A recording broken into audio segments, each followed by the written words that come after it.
welcome back. We've got with our final episode of Painting the Party for our Quest of the Frozen Flame campaign coming up. We've gone through Amka, we've gone through Varja, Hanwi, and Ozash, and now we're on to our final party member. Last but certainly not least, this right here is Aram. Now, Aram is a bowman, but in addition to that, there's a curious artifact rarely seen in the realm of the Mammoth Lords, which is a proper worked metal sword. Now, this sword has been passed down through his family for many generations, and Aram came to inherit it along with his title, birthright, and house, although certain disagreements with his family philosophy led him to actually decide to go and join up with Otterhouse instead. And his family are a little cross about that. However, the sword remains his to take with him as the family heirloom, despite the fact that he disagrees with the way they do things, so much so that he decided to move out. And so he cherishes it and cares for it greatly, and despite the fact that he had some philosophical differences with his family here. He is an exceptional hunter and scout, and so while being able to fight both with bow and sword, he's also adept with shield work as well, having been trained with in such with by his family, kind of going along with the sword, as it were. His preferred method, of course, is to travel lightly, as is fairly obvious from his dress, and to hunt things safely from a distance. But push comes to shove and he needs to defend the following and his friends. He is more than capable of pulling this sword and getting up in people's faces. He is a ranger and is actually quite tall. Measuring up against Ozash here, you can see that he is just about the exact same height, although Ozash has quite a bigger build than Aram does. So Ozash perfect for a big, hulking, front-of-the-line type of person. But Aram's no slouch. He can get up there if he needs to. So this versatility will be kind of interesting to see how he kind of comes and dovetails with the rest of it. Ranger build, unsurprisingly, and always useful to have one of those when wandering around the frozen wilds. So let's go ahead and get to painting him. Now, I think I can break out my old friend, the paint handle here, because Aram, unlike Ozash, doesn't have a bunch of cape or shield or other things to kind of clutter the model up a bit, so I don't need to necessarily get too many super tight angles to make this work. Being said, we're still going to kind of go with our good old standby basing this whole thing. And I'm not sure if I probably did say it at some point, but I'm using Uthen Gray just because I like it. It gives enough of a base without it being super bright and shiny, but still allows for plenty of character from contrast paints, and really even non-contrast paints from kind of flowing through. Should probably use a wedge brush, honestly. It would paint this a bit quicker. But the important thing is that you base your model with the same color paint that you have at your painting station. Because if you need to patch the model, like you mess up a section and you need to repaint it, you want to be able to match the base coat, especially if you're using an underlighting technique, which is basically how contrast paint works. If you don't do that, then you are going to be in a trouble because you're not going to be able to match the color of the rest of the base coat. And when the color of the base coat greatly affects the tint of the paint that shows through, you are going to be feeling that because your model you're going to see that patch even through the layers of paint on top of it. Unless you really get in there, you don't use contrast, and you usually put a couple coats on. So, way better to just do it right. Even if you were to spray can this white, and I only had either Uthen Gray or this pure white back here to go and use to patch it, it wouldn't be perfect. It wouldn't perfectly adjust, and you would be able to see the difference. And so that little thing there would completely drive me insane. So we do this. We use our Uthan Gray, we hit the whole model with it, we let it dry. Takes a little bit of extra time, but it's worth it to spare myself future insanity. Hair on the model there. Let's get that off before the paint sets. And glues it there.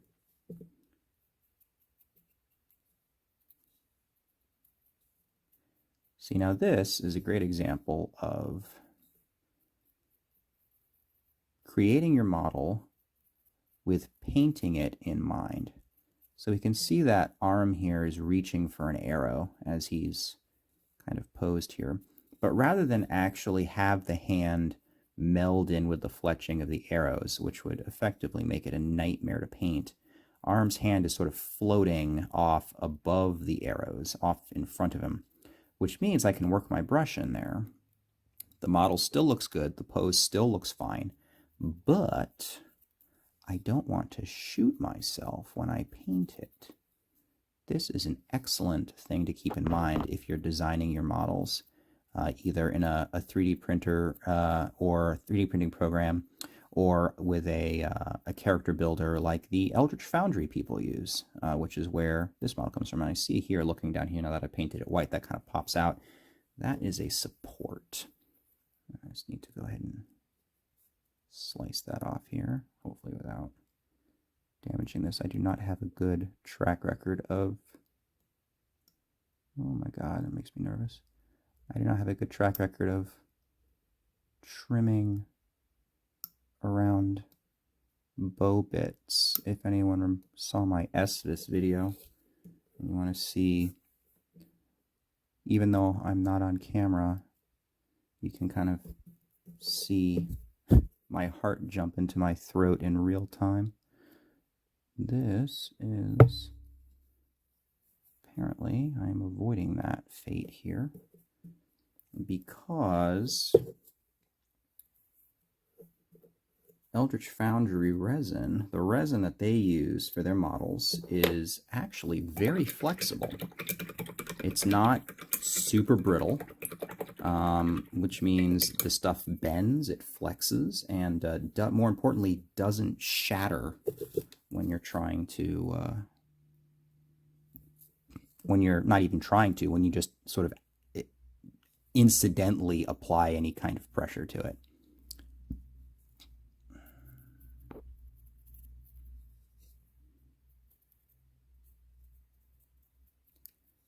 You know, for a model that I was saying was quite simply put together, I'm sure I'm missing an awful lot of it. This bow, for example, has actually got a lot of pieces to it. All these teeth, and then the handle flares out, and all this. It's actually a little bit of a chore. I gotta kind of focus on that. It's all right though. Now, and you can actually see Aram's braid kind of comes down. His sword is on his back and wrapped with these strips of cloth, which I think is going to be really interesting. I like that he doesn't have a proper sheath for it.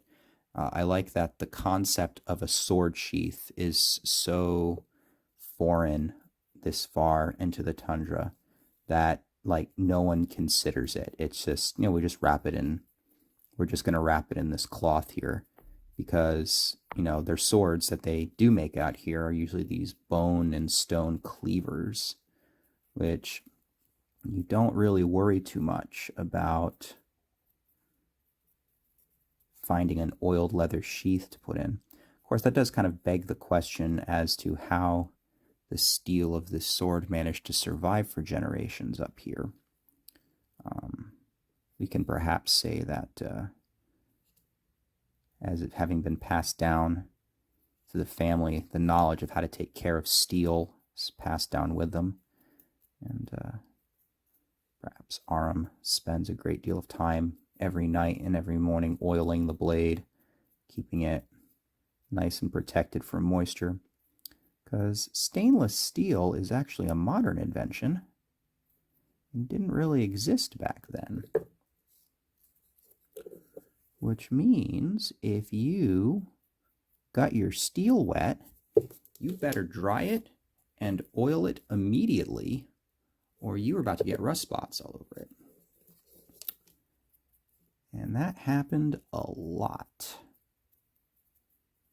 People think of steel, they think of their silverware, for example, your tableware. You know, it's like, hey, I have to leave those sitting in a cup of water all the time in the sink right before I throw it in the dishwasher because I'm too lazy to open the door and throw it in there.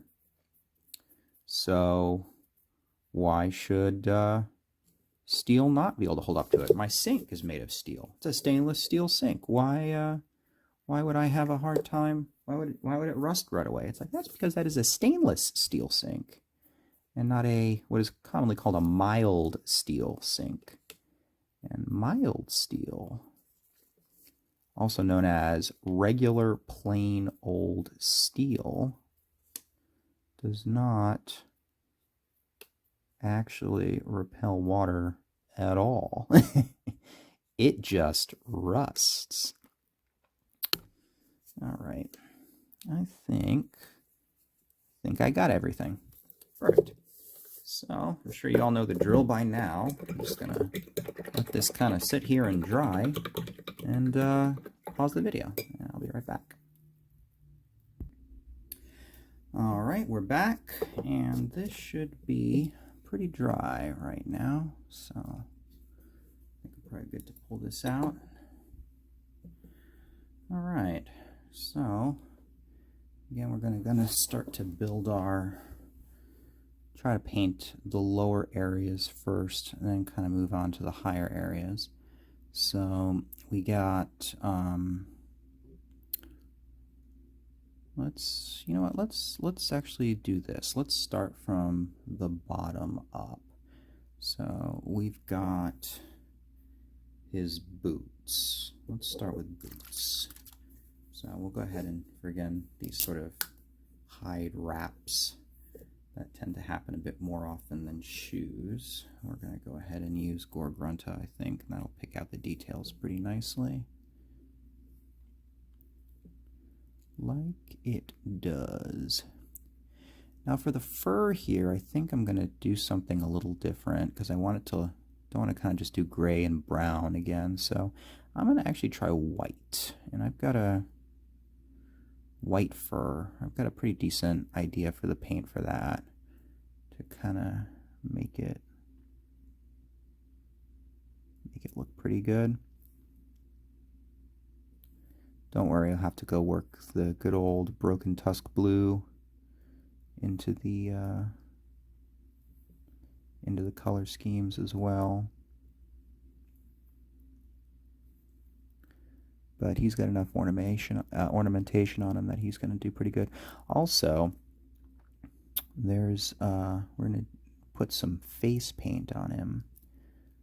Not like the solid blue woad like we had for Varja, but just a sort of lines over the eye, a bit more subtle. That I kind of like that, honestly. And he's got this log here. I might as well hit that while I'm down here. I think I'm going to go ahead and maybe hit it with a darker ink. You know, maybe I'll just paint his boots brown ink. One of them's going to be brown inked, just to differentiate the color. And by brown ink, I mean the nuclear brown ink. The brown ink from which there is no escape. Okay. And probably what I'll do is we can do sort of a lighter progression of color going up the, kind of moving on up the model. So for the pants, actually what I'm going to do is I'm going to use this, and I'm going to ink it later to kind of get a lighter tan kind of situation. So, and then I'll use khaki for his vest, because this is indeed a vest. This is his bicep, which is actually quite well defined. I will use this. This will be a lightweight vest, probably made out of possibly even cloth, woven plant fiber, or it could be, khaki for like a light kind of buckskin kind of situation. And so I'll kind of like the sort of transition of everything as it moves up. And he's got a lot of really nice detail on these pants. They actually bend and flow really nicely. A lot of opportunity for some nifty highlighting to kind of really bring out the different edges, but we'll see what kind of opportunity is needed there.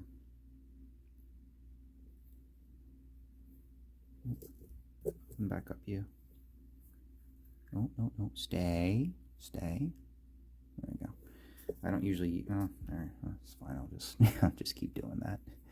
The thing with, that's a lot of paint. The thing with this paint is I normally use it as a highlight color, and I don't usually use it as a base color, so I don't really care, or I haven't really cared, if it hasn't stayed open before, because I never really needed that much of it. But we all do different things now.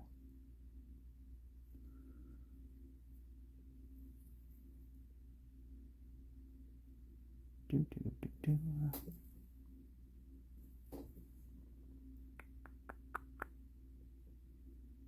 go.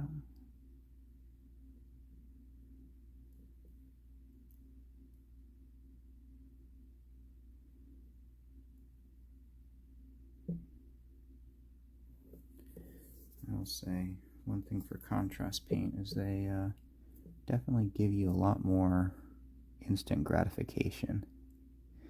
You start painting it old school, you paint a base coat, the whole thing just turns into that base coat color, and then you add a wash onto it and the whole thing, and then you start to see some details and shadows and it looks pretty decent, and then you do your final highlights and it looks good. Or hear me out, you could just hit it with contrast. It's got their advantages. I've actually heard that Army Painter brand, which is a brand of paint, believe it or not, Army Painter, has their own line of contrast-ish paints out called speed paints. Certainly capturing the whole point of the endeavor, I suppose. I've never tried any of them though, so I'm sure they're good.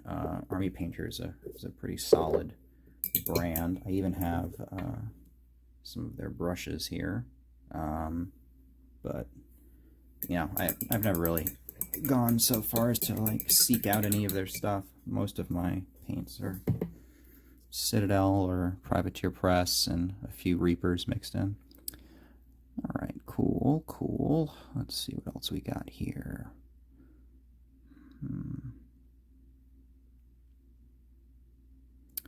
So, I think I want to do skin before I do the vest. So, let's do that. So skin-wise, Arm's pretty pale. So I think we can go with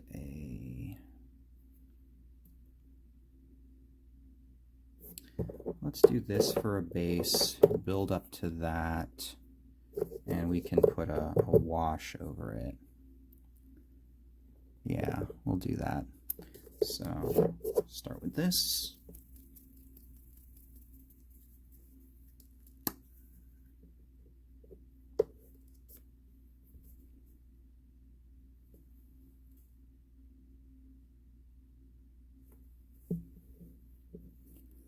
Alrighty.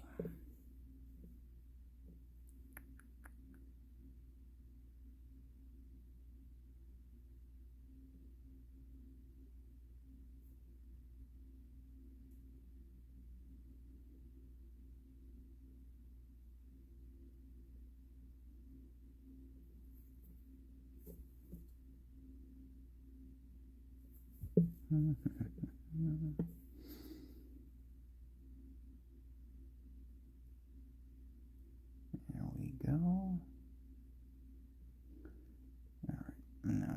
to get in the throat here.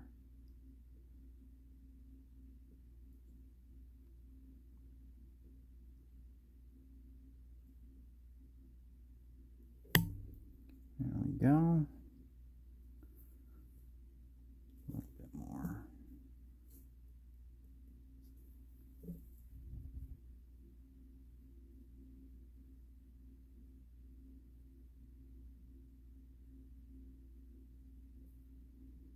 All right. And we can move on to the arms.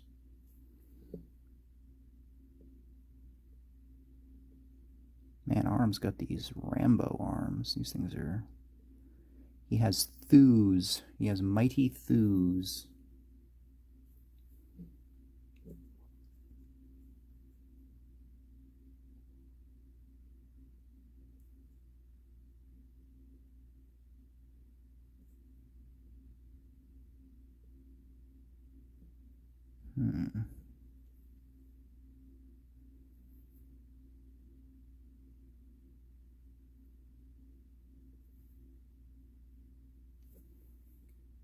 Looking pretty good.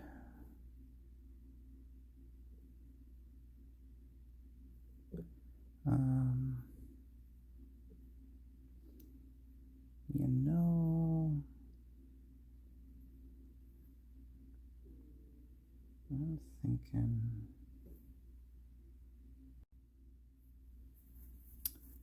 So, we're looking pretty decent here.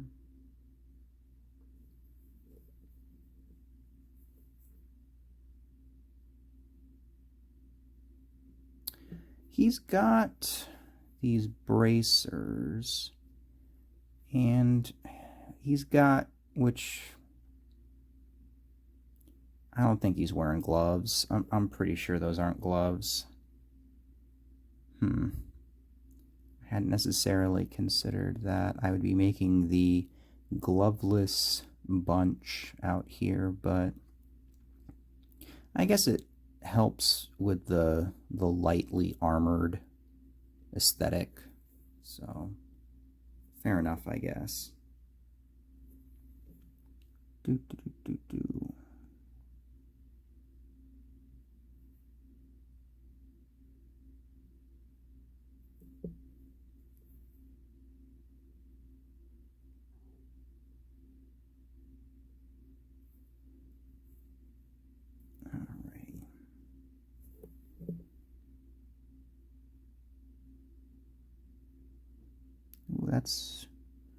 that's curiously tricky to get in there.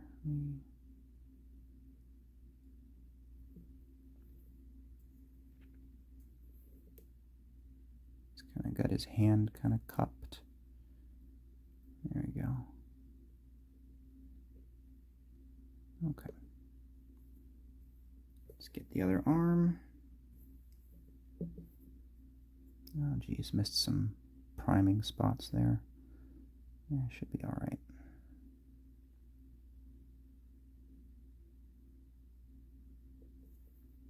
Here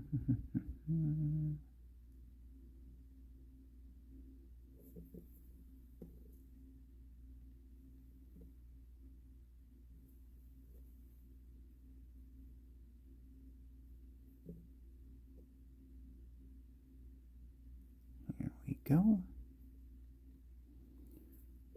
Just get this last little bit here.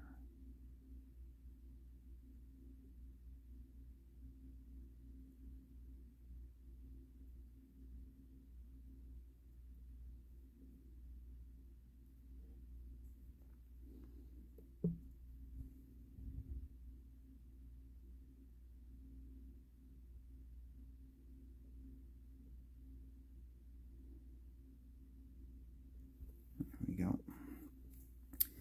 And I see that I have sort of painted myself into a situation where I'm painting the high thing again, because here is Aram gripping his bow, and I have not painted the bow yet. So I'm almost assuredly going to have to touch this up. But you know what? Sometimes it just happens.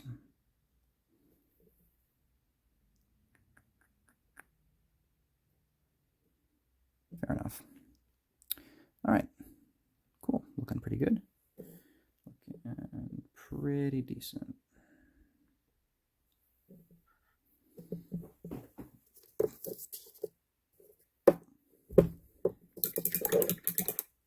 The whole top of his wrist. And I look down and I see literally the whole top of his wrist is not painted. Goodness gracious. All right, that's all right. I've got some paint on the palette still that I can use. So hopefully, we'll see. Zoop, zoop, zoop, and zoop, and top of the thumb. Oh my God, that's right in there. How do I get it? How do I get it? There we go. That's an angle. I can use this angle here. Hit that bow. It's a little bit. Just all right. That's all right. Okay, here we go. Whew. All right.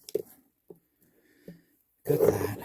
I'm gonna patch up that shirt a little bit, and then I'll be able to drop some color on it.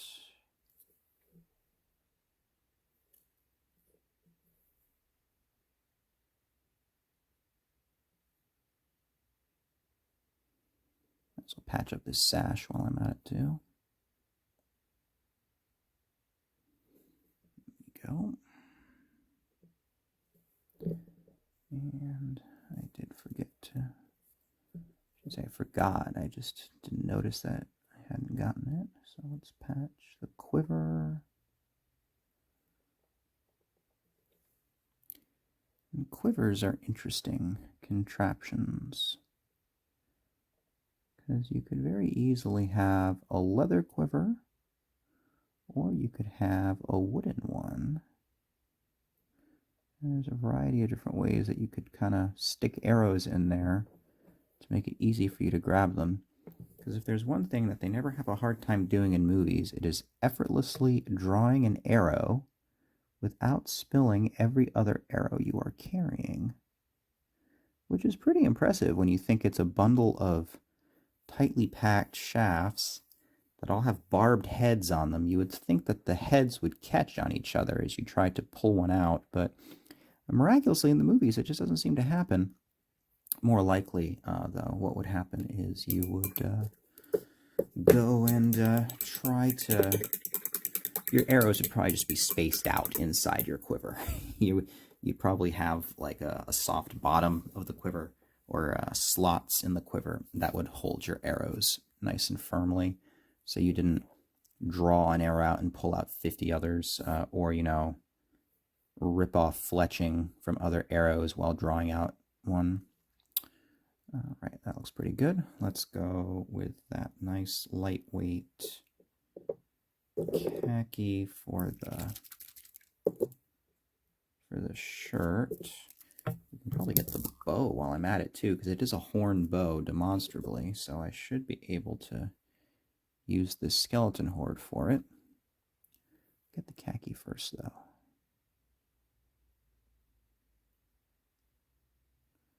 I'm going to paint a different color for that strap going across that's holding on his fur pauldron on his right shoulder, as only makes sense really.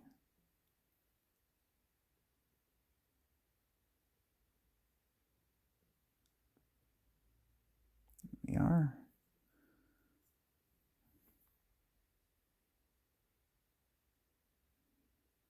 There we go. Not so much here. Gotta be careful. Don't want to drown things.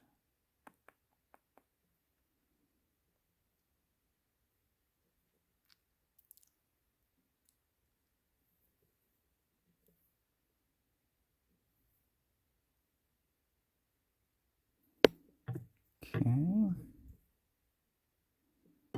And a little bit on the inside here. Cool. Let's hit this bow while we're at it.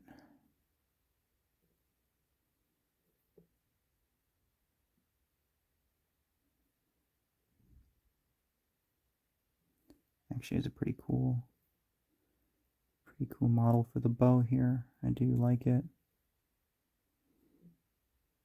It looks like we built this thing out of some fierce beast that we took down.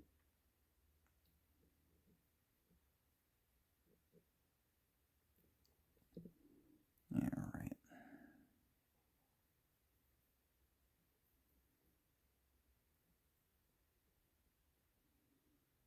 Here we go. So far looking pretty good.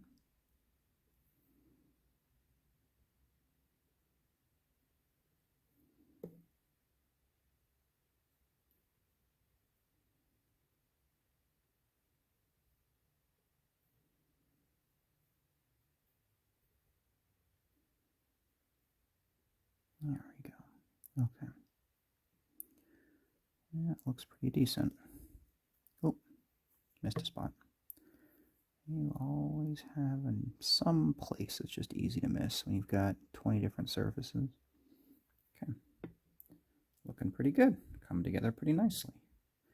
Let's go and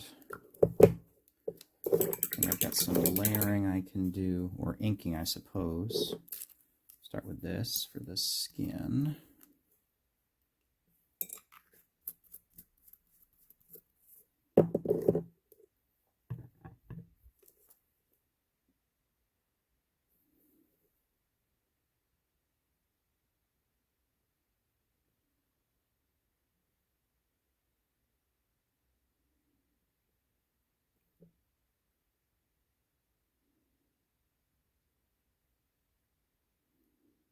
A little heavy. Let's just lighten that up a bit.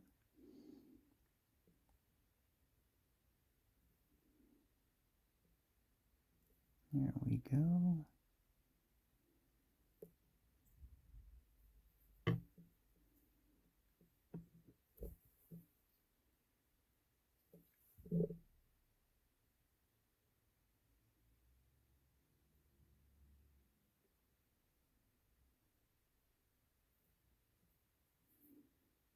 Okay. Go get some definition. Pick that out on the arm. Oh boy, way too much. Way too much. Wipe that off, wipe that off. Did I get away with it? Okay, I guess I got away with it. I don't know where all that went, but I got away with it. Get his hand here. Dob. And try to get the outside there. Very good. Very good. Oh, there's where all that ink went. Let's soak some of that out of there. All right, cool. Cool, looking pretty good. And we got the pants. I think Flesh Wash will actually pick that out pretty nicely. Yeah. Yeah, that is working pretty nicely.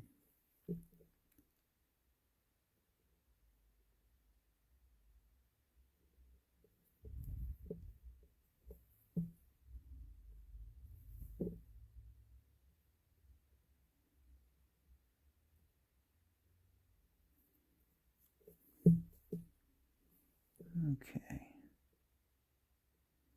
Yeah, all these details are kind of popping out nicely with some ink in there. And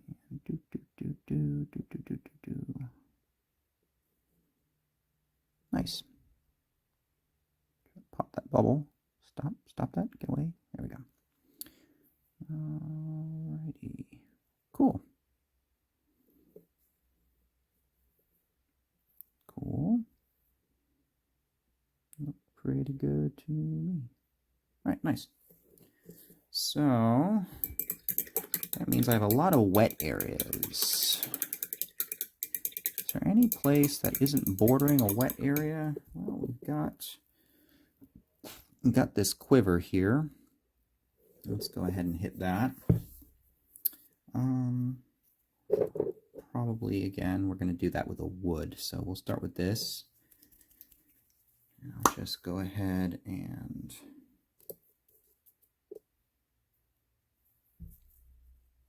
pull some of that out. this quiver done. There's a bit of what looks like fur around the outside of that quiver. Not exactly.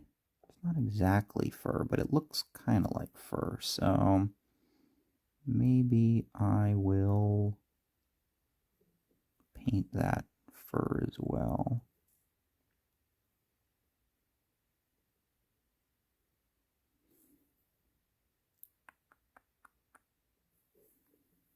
Okay.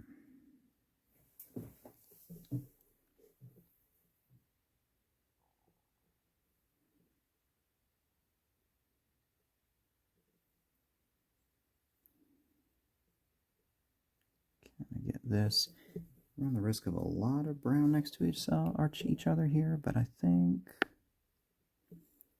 it'll be all right.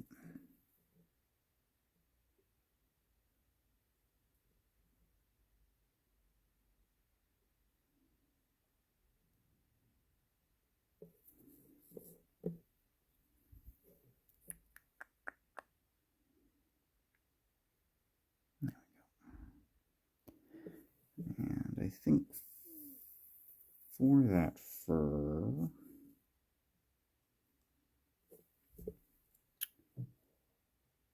should I use a contrast of some sort, or should I? There's not a lot of depth there, so I'm not sure what to do with that. I'm just going to hit it with this, and then I'll probably do a highlight on it. I'm not going to ink it because the brown ink is going to destroy it, but I can try to highlight it to give it some definition there. And that'll be fine, I think.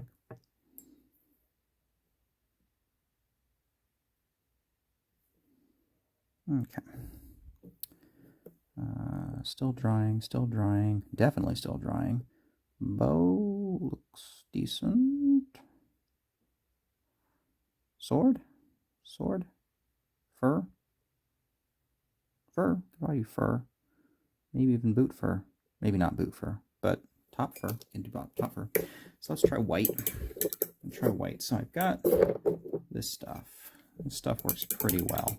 I use this to kind of get the details on Hanwi's hair to show up pretty decently. And I think it'll really work nicely on this fur here. So let's go and see what it does. Yeah, here we go.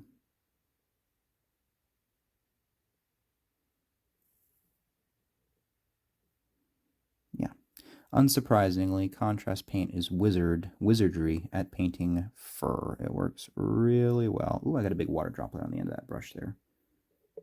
Let's get rid of that.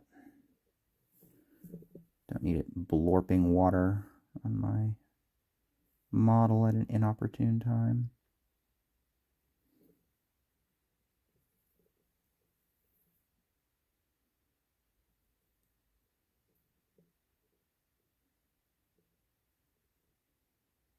There we go. Kind of a ruff of white fur around his hair.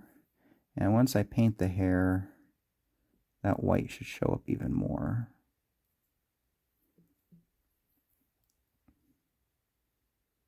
Cool. All right.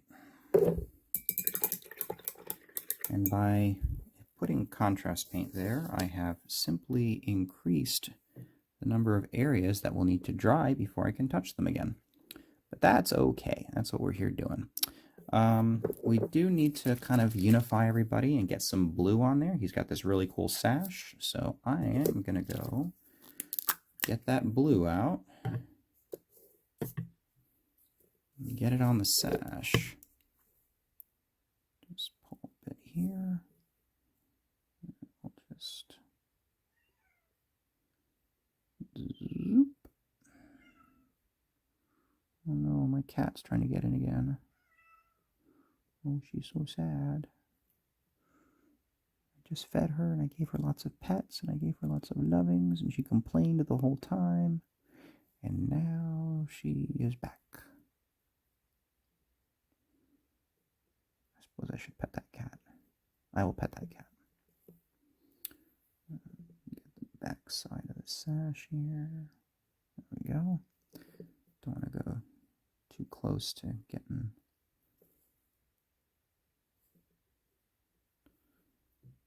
Alright, so we painted the easy parts. Now we kind of have to thread the needle a little bit. There we go.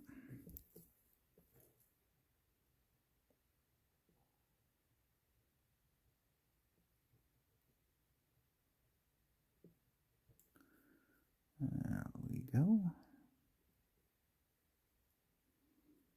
And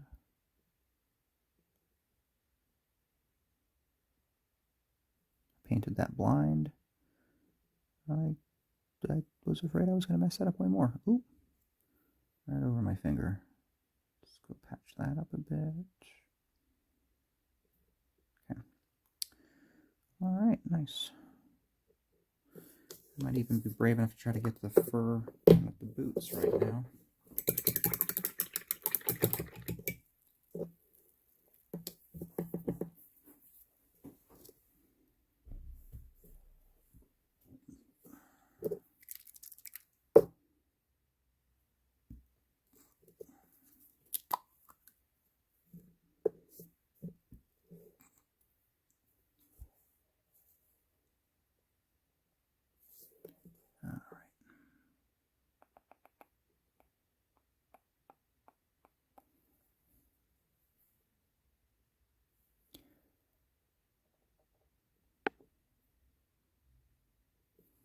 Here we are.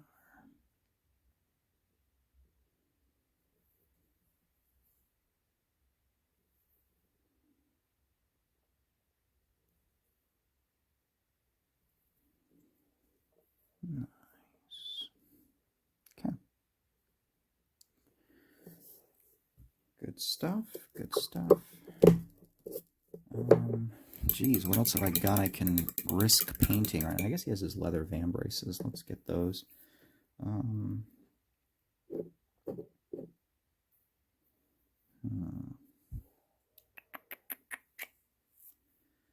Let's use...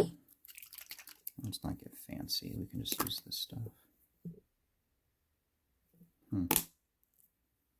I could get a little fancy.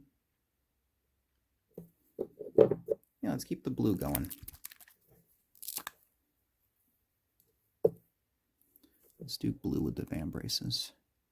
They'll be leather van braces, but they will have been dyed blue because, as we have established, there's apparently Arctic indigo, which grows somewhere up here, which can be found and can be made into blue dye.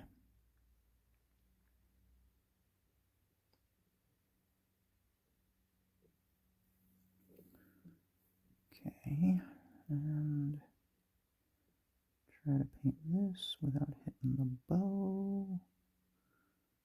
And got it.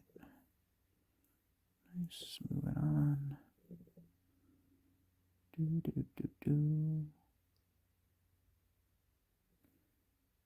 Yeah, I like this actually.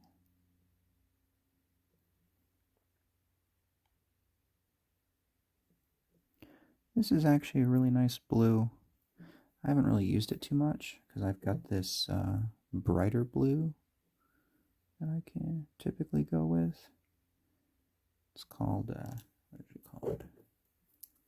It's called Talisar blue. It's incredibly vibrant. It's actually a gorgeous color, but not in this case. I wouldn't use it here. Here instead, we've got this much more reserved, but I think still quite pretty blue.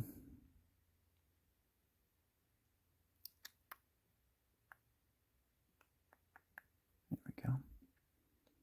Yeah, nice. Looking pretty good. One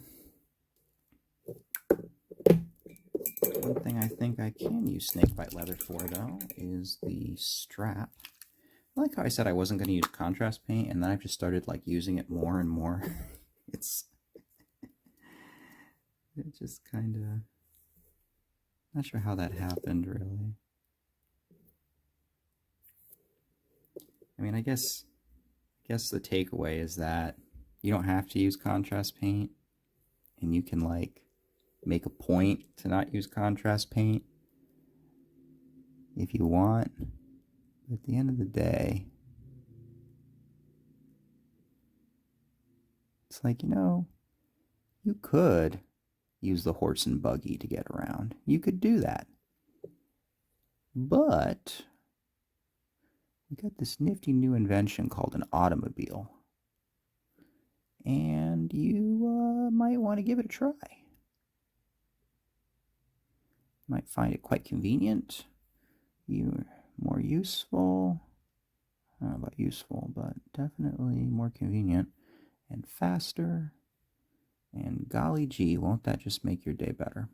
All right. Nice, nice, nice.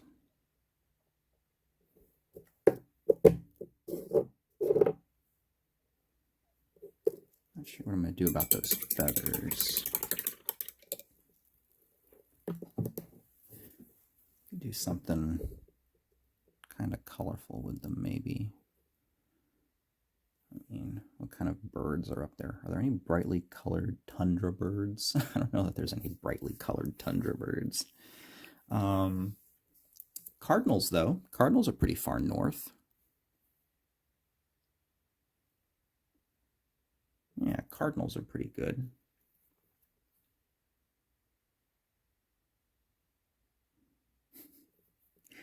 But cardinals are also not very big. So how many cardinals would have to give their lives for these arrows? Oh, what a terrible thought. All right, maybe I'll just stick with like something else. Think of something else I can put on there. Maybe gray. Yeah, there's lots of gray birds up there. Maybe there's a Canadian geese. Yeah, you can go massacre those monsters to get you your feathers. All right, so here we go. The old nuclear option here.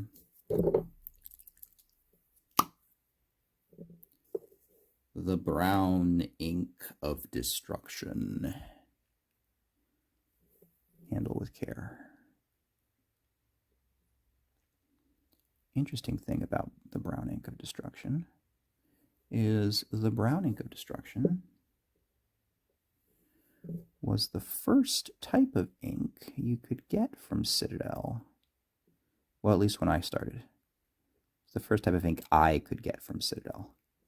So if you had, say, if you started playing or painting about 15 years ago and you wanted ink, this was the kind of ink you got.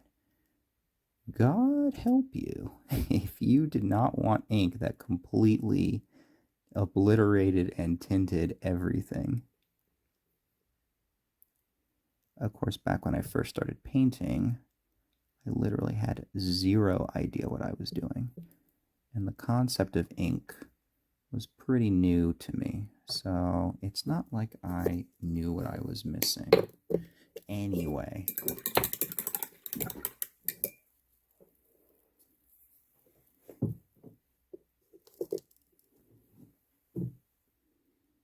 Coming along pretty good, coming along pretty good. Let's go and definitely want that ink to dry before I try to paint over that sword. I'll need to paint the sword before I paint the wrappings. The hilt could do, I should really paint the hair before I paint the hilt, but the hair is really handy because I can grab the top of the head, so I don't want to mar it. What a conundrum I find myself in. Face is probably dry by now. Yeah, it's pretty dry. So I could paint the hair. I could do the hair. It'll be fine. It'll be fine. It'll be fine. I convinced myself of this. So we're gonna do.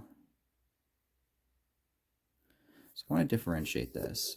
So what I'm thinking I can do is he's going to have kind of a brownish hair, but I'm thinking I'll add some blonde highlights maybe.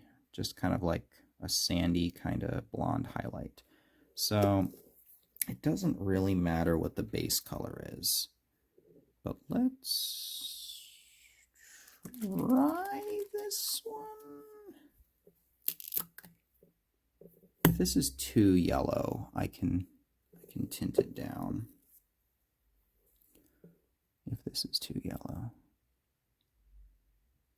Oh, it's pretty decent, actually. I still think I need to tint it down, but I could do that.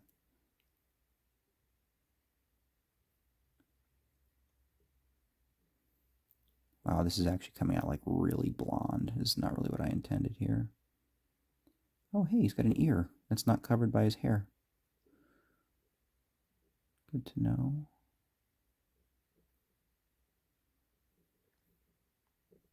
Does he? Yeah, that's definitely an ear. Tricked me.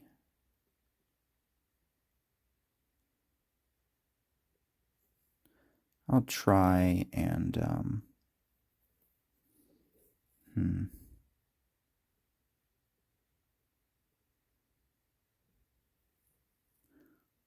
of two minds on how to darken this down.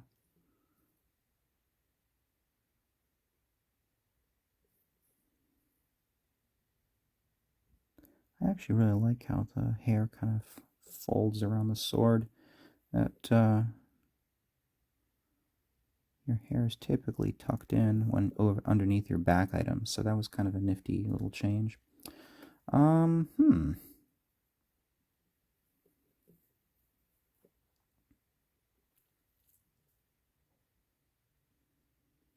I could try multiple coats. We'll see. Multiple coats should darken it down. We'll do Devlin Mud, actually. Devlin Mud will probably darken it up pretty good. That'll be a good way to start with it. Or I've got this. It is what I like to think of as Devlin Mud's poor cousin. It's called Griffone Sepia.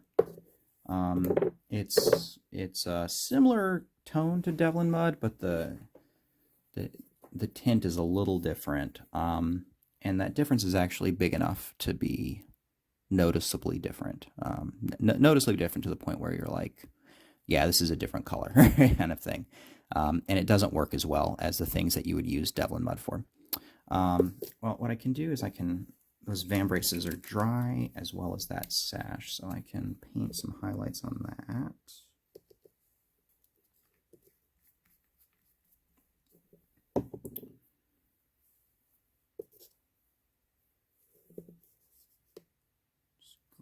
Some blue.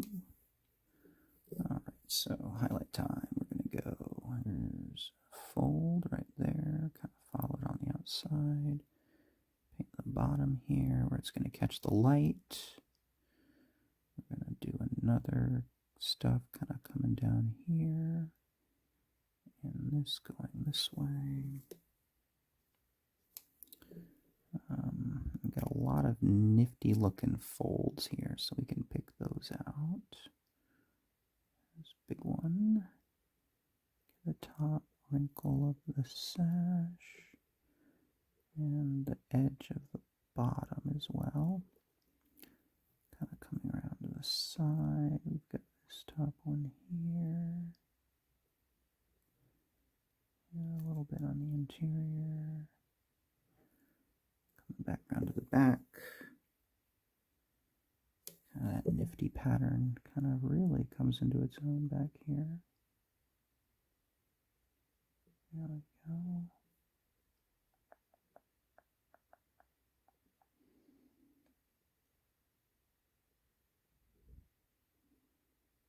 And the top. Nice. Nice. And let's get vambraces.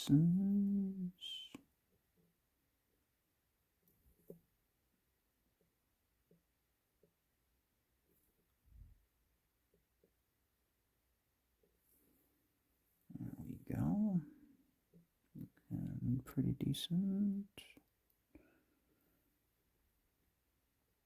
And just a little highlight there, and a little highlight here. And we can do the same over here.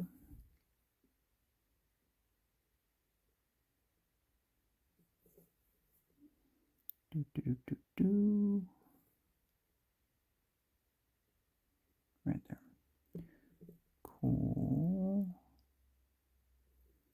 And cool. Nice.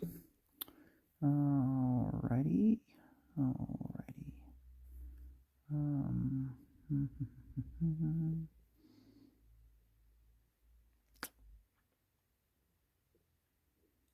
Sword. Probably sword. Yeah, sword. Alright. So we're gonna use, let me think about this. So I think that sword, this is like the only sword up here that's made of steel. Let's Excalibur up this thing. Let's do like a nice, brilliant brass handle. It's gonna be decorated. Maybe I'll even do like a special, is there like a gem on the end of this pommel here? There's something there. There's something fancy there. I'm going to do something fancy with that. I'll do like a gem on the pommel. Like, this will be like the lost sword of Excalibur that's been floating up in the tundra. It's been up here in the care of these nomads. They have no idea what it is. Passed down from family to family. I guess through the generations. Same family. And now here we are. All right.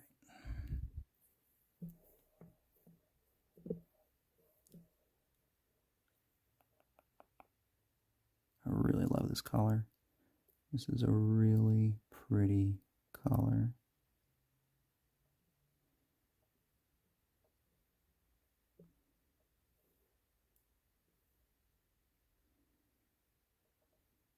I really like the design of the sword too. It's a really interesting sword model.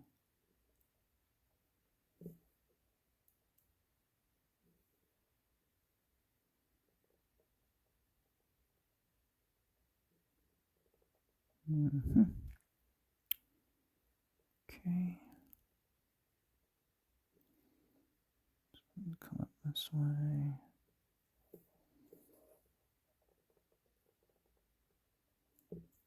There we are.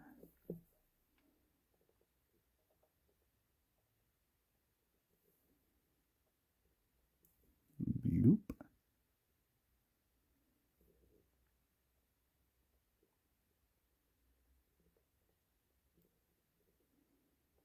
There we go. So that'll be a fine base coat for the sword. Hilt.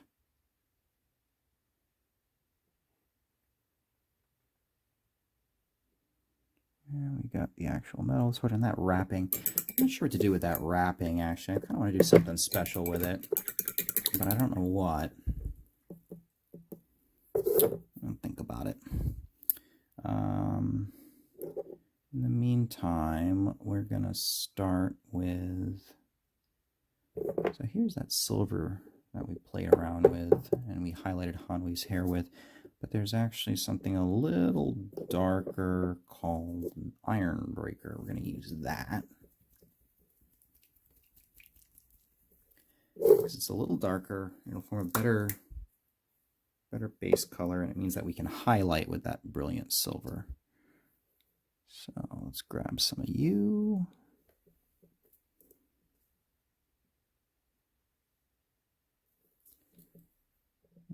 We're just going to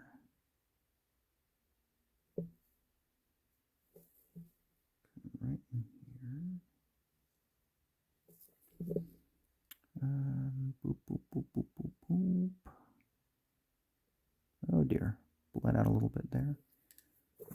catch that with my eraser brush.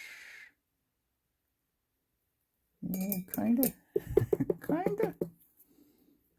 working. Oh geez, I'm taking the ink off, I think. I'd better stop.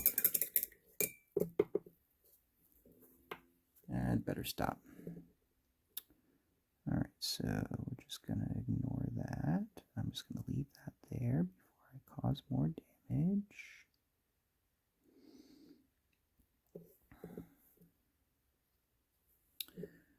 And hopefully this isn't me getting a little too ahead of myself.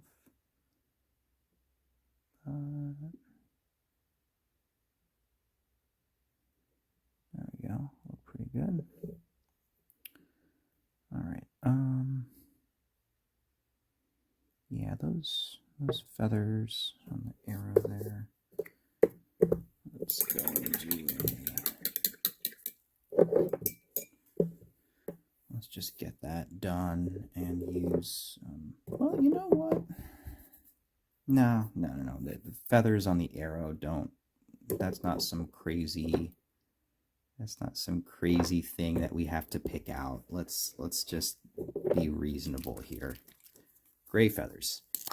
Killed a bunch of Canadian geese, which is a true testament to his prowess, because Canadian geese are freaking monsters.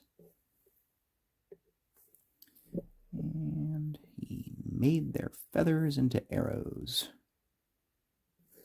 with which to take out more Canadian geese. Truly a hero of our times, fending us off from the dreadful honk monsters.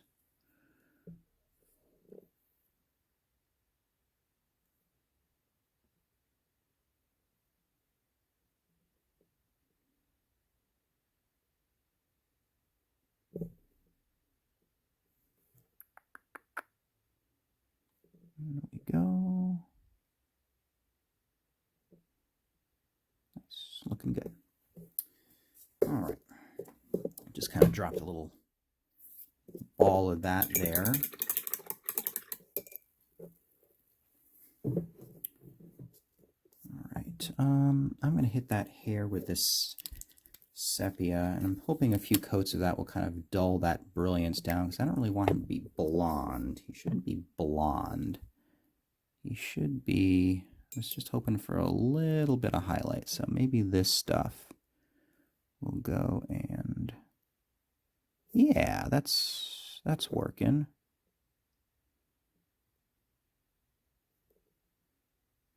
Kind of tone it down a little bit. Oops. And times like these, I kind of wish I had a glaze.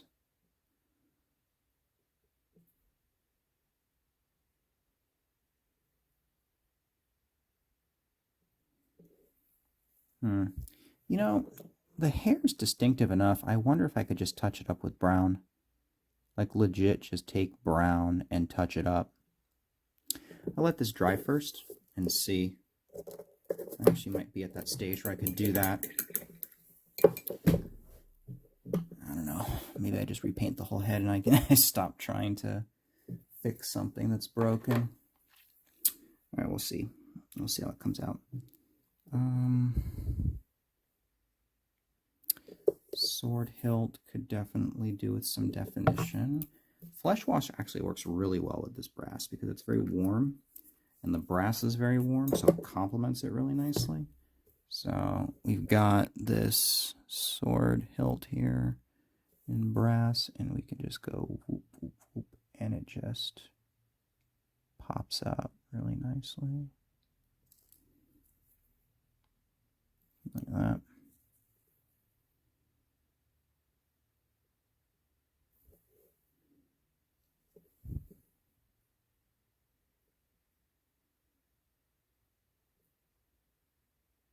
There we go.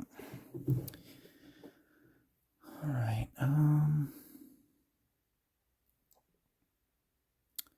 The wrappings.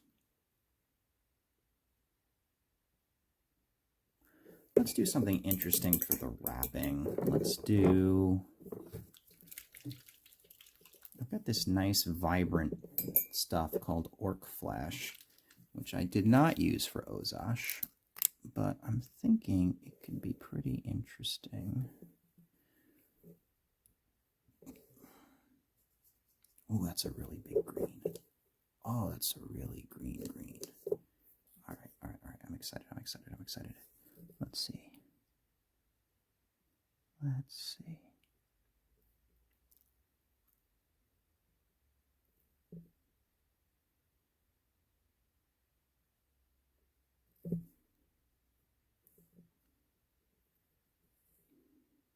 Perhaps these green wrappings are the reason why the sword has not rusted away after so many generations.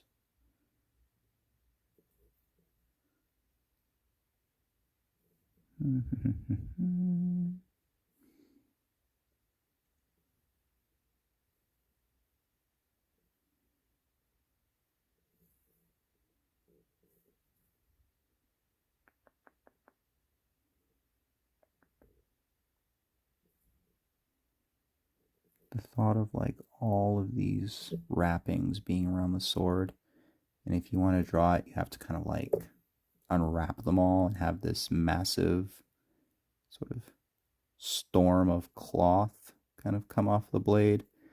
Honestly, it sounds pretty dang cool, I have to say.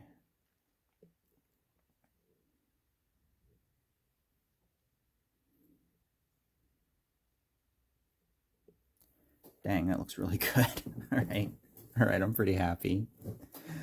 All right, I'll call that a successful experiment. Geez, let's see what else I got to do. That hair. You know what? Maybe do I dare try to tame the nuclear destruction here? Do I dare? Let me see what I've got. Let me see if I've got something that can help me with this. Because I definitely don't want to use that out of the pot. Definitely not.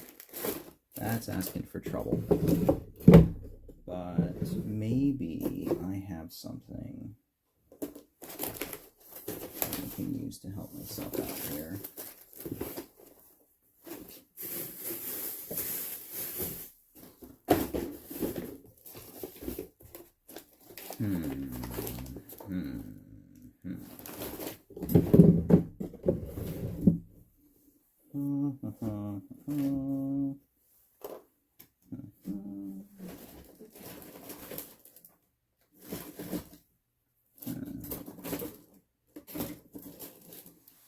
I had some plastic pallets, but it does not appear to be that I do. I really don't want to use the paper. It'll soak it up too much. This could work. This is a little mad science-y. It's a little hacky, but I think it'll work. So I've got this thing. Now, this might just look like a box of minis, but more importantly what it is it has this clear plastic top thing. So I'm going to use that. I'm just going to get Aram safely out of the way here. So I'm going to go combine this flow aid with this brown ink, and I'm going to kind of play around with the proportions until I get happy. So, step one.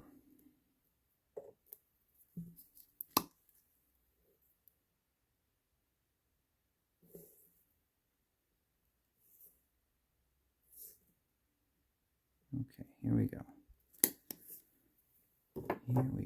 Now we're going to take this, put a drop over here, and we're going to just kind of clean the brush first because I don't want to mess with the proportions here. I'm using a different brush than I'm painting with, so I can just kind of pull this together here.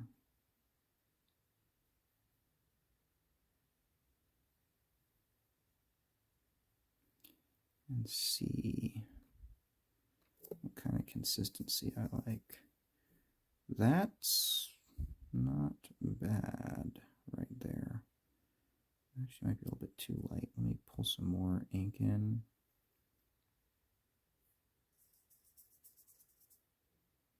Okay, okay. Let's see about that.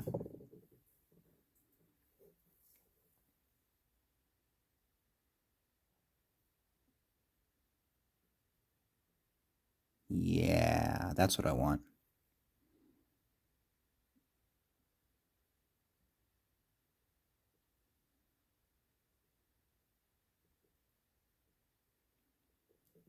That's what I want.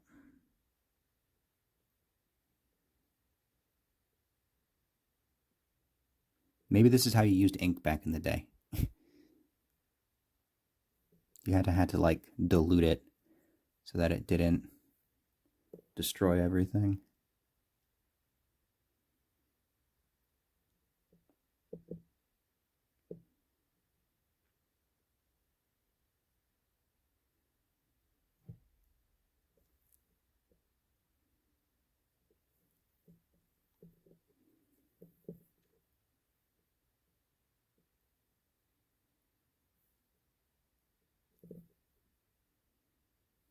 Cool. Nice, nice, nice, nice, nice, nice. That's the effect I was going for originally, which was kind of have, no, his hair is definitely brown. There's just a little bit of blonde in with it to kind of differentiate it, give it that nice thing there. And since this in fact is a model container, I'm just gonna take my paper towel here and just wipe this up. And now I can just put this away. Okay. Okay. So Aram's looking pretty good, actually. Let's highlight back here first. So actually, since we're doing an Excalibur thing, I was talking about this really nice blue. I'm just going to go ahead and make a gem with this. Because the funny thing about contrast paints, did you know you can paint them over metallics? It's not a technique that the Jedi would tell you.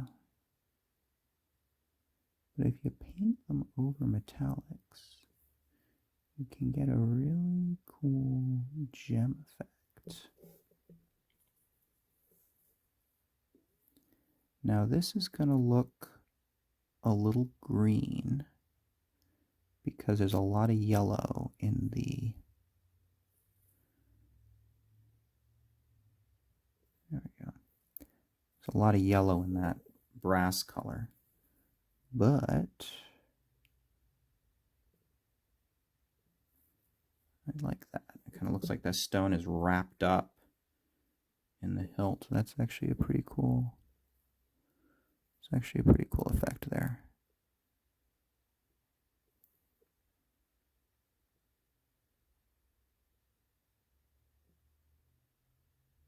Nice. All right. And then we've got... We want to highlight that hilt a bit, and we will want to highlight the blade. Let's do the blade real quick. Grab our silver paint here.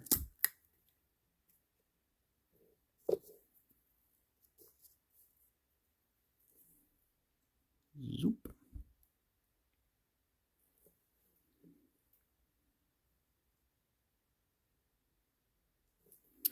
And let's see, we can just pick out this top edge here as well as the bottom and this top edge here.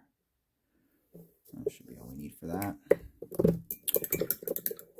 And get that out of the way. Now the brass highlights with gold, which I have, here we go, right over here. This stuff.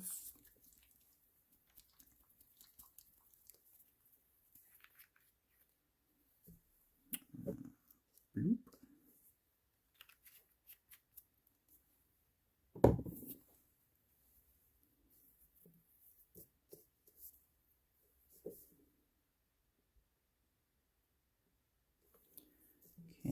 some gold paint there. We're just gonna hit that, hit this edge of the hilt. Definitely hit the curve of that, so that pops out. Catch that there. Same deal on the other side. Catch that there. Right here. Top of the hilt, top of the hilt. And we got ourselves a pretty decent looking highlight.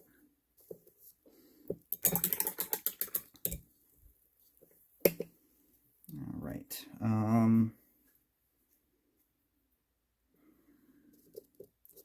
This bow looks fine, but I think we can do better.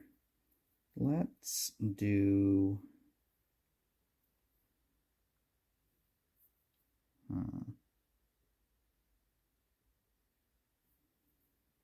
Let's do a... We can do a darker wash toward the center, finishing in the grips with white on the spines and the top. Let's do that just to kind of make that look a little bit nicer.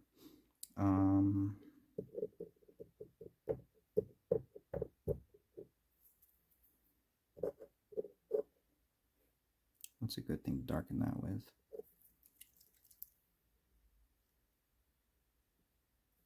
Let's try Devlin Mud. Devlin Mud fixes most problems, so let's try Devlin Mud here.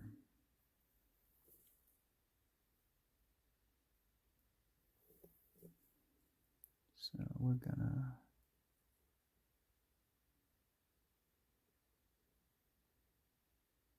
pretty heavy in here toward the middle.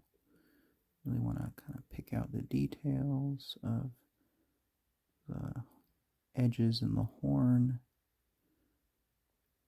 and be especially heavy on the handle. Kind of coming back here.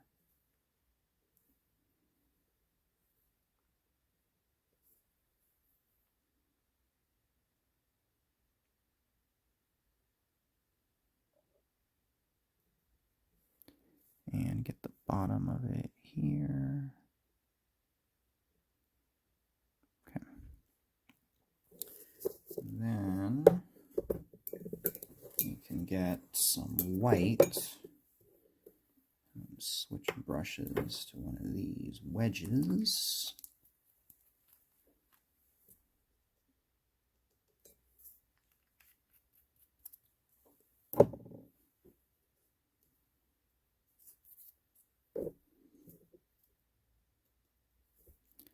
And we're going to go for just sort of like a dry brush thing here. And just, there we go. All right, and so, all right, like that. Get the spines. Get the spines. Back tooth. Good. Make sure it looks good on this side. Get the spines. Get the spines. And the back tooth on this bit. There we go. Pop out color there. What else have I got to worry about with this guy?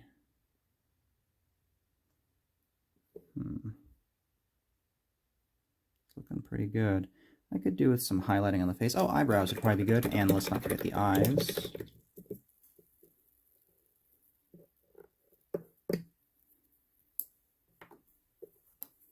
So I'm just going to use a dark brown for the eyebrows. Because, but first, eyebrows first, then eyes. How do I normally do it? Crud, I don't remember. I guess I could go back and watch my videos, but I'm kind of in the middle of something right now. Let's try for dark brown eyebrows. Let's see how that works out. So, just gonna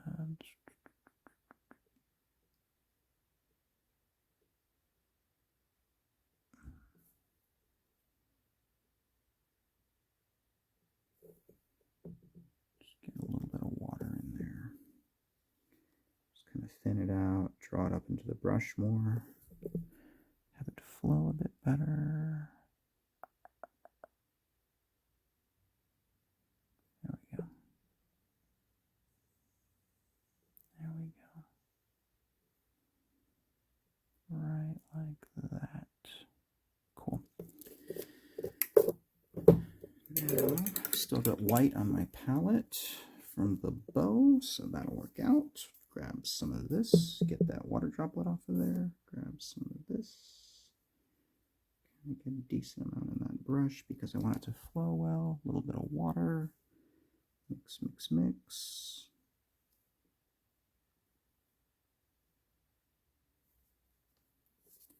All right. There we go.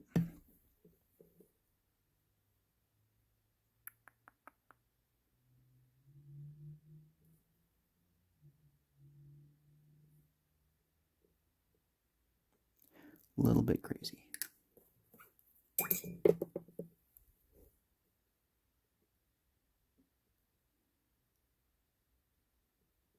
Oh, eraser brush to the rescue.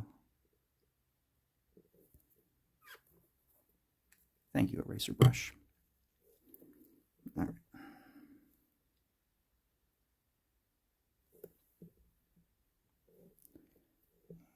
And get the other eye.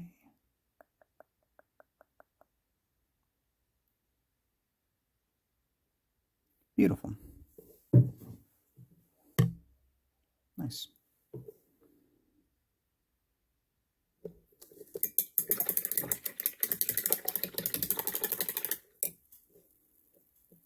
And for the sake of character variety, we'll go with kind of like a light brown, maybe a hazel, actually. That's a good... Do I have a good color for a hazel?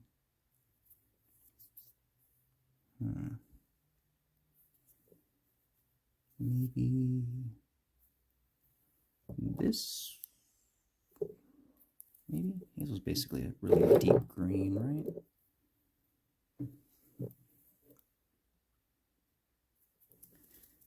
I'll try it. Oh, what do I spy? What is this? That's kind of nice. Let's try this. Oh boy. I haven't opened this in a while. Oh, I have not opened this in a while.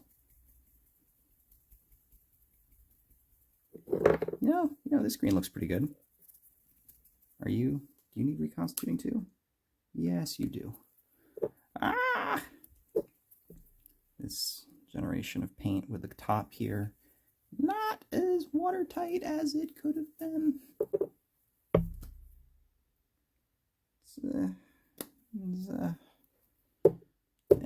Let me see if I can reconstitute that. This is actually a really nice green. I'd like to use it. Are you able to be reconstituted? Oh, yeah. Yeah, that's workable. That is 100% workable. Oof, making me work for it, but it's not like I'm poking a rock. So, look at that. I can stir it. It's stirrable. It's really foaming, which is kind of odd, but, whatever. It's a Sybarite green milkshake. That's what it is.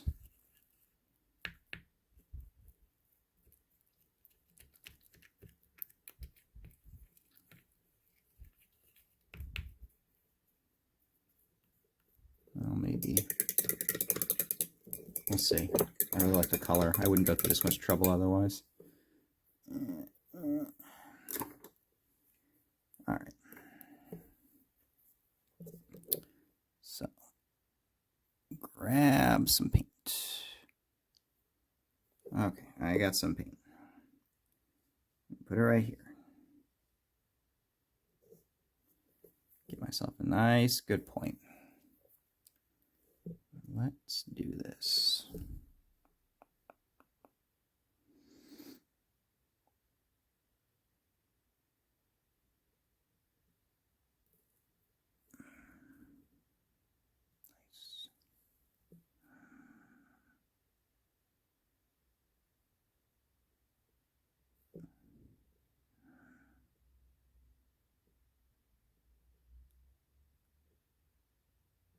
Nice. Nice. Worth it. All right. Well, he's come along pretty good. I think I'm pretty happy. Got the sword on the back. Got the sashes, the vambraces, pants and boots, strong furniture there. Oh, I know what I almost forgot. He's got some markings on his face.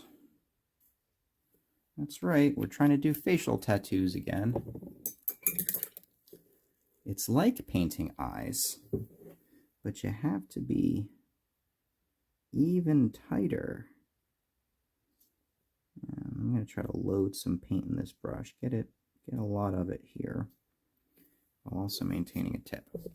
So he's got these sort of sweeping curves that go over his face. So we're going to be doing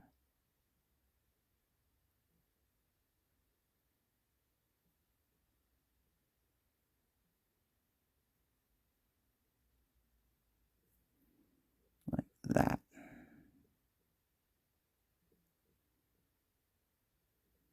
Right like that. And it's actually not too heavy. Like, that's literally it. And that was pretty painless. I like that.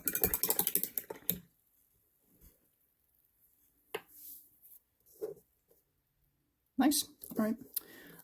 So all that's left now is to clean that base up, I think, and we'll be good to go. So first, I'm going to need more of this Uthan Gray, because he is standing in the snow, because Eldritch Foundry has a snow texture base, and apparently only one person in the party noticed it or thought it appropriate. So I'm just gonna kind of cover this up here.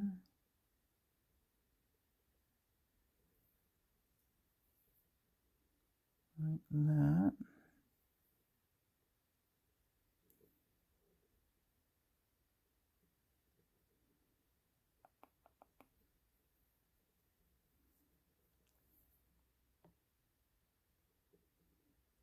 And try to get this boot done. If there's some white on the boot, it's okay, because you get snow on your boots walking through the snow.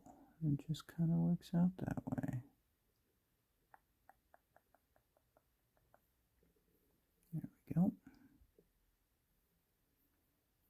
Nice, nice, nice, nice, nice, nice.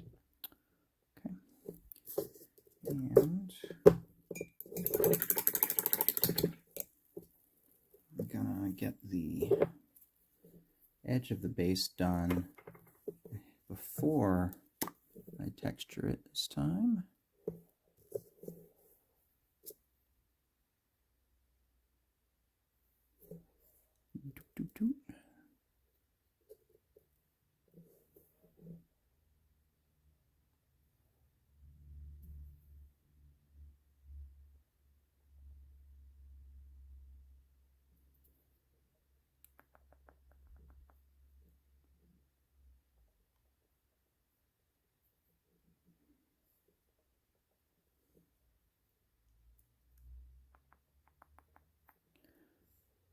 Goodness gracious, can I try to not? Okay. Keep freaking myself out thinking I'm painting too high.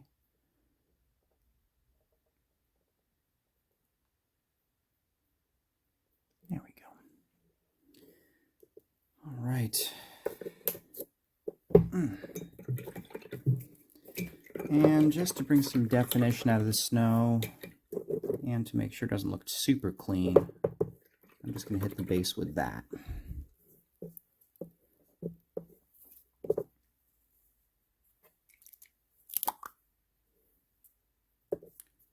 So,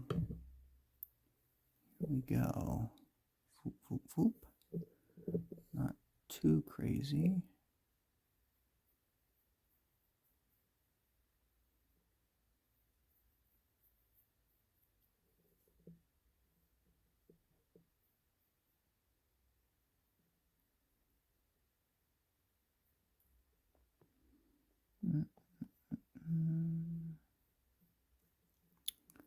And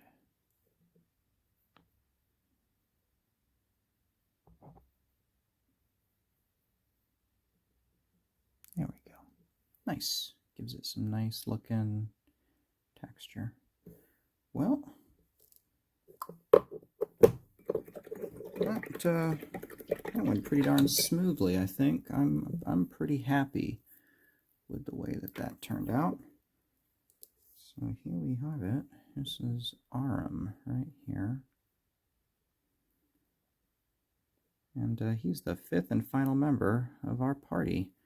So thank you so much for watching. I hope you guys happen to see this before, well, May 7th is tomorrow. So if you happen to see it before then, I hope you join us over on twitch.tv/officialpaizo. And otherwise, the VOD will be up on the 2Perception YouTube channel, which is just search for 2Perception and you'll find it. And so, yeah, I'm super excited about this. I think we're going to have a great time. Quest for the Frozen Flame looks really interesting, and I'm really excited for it. Thank you all for watching, and you have a great day.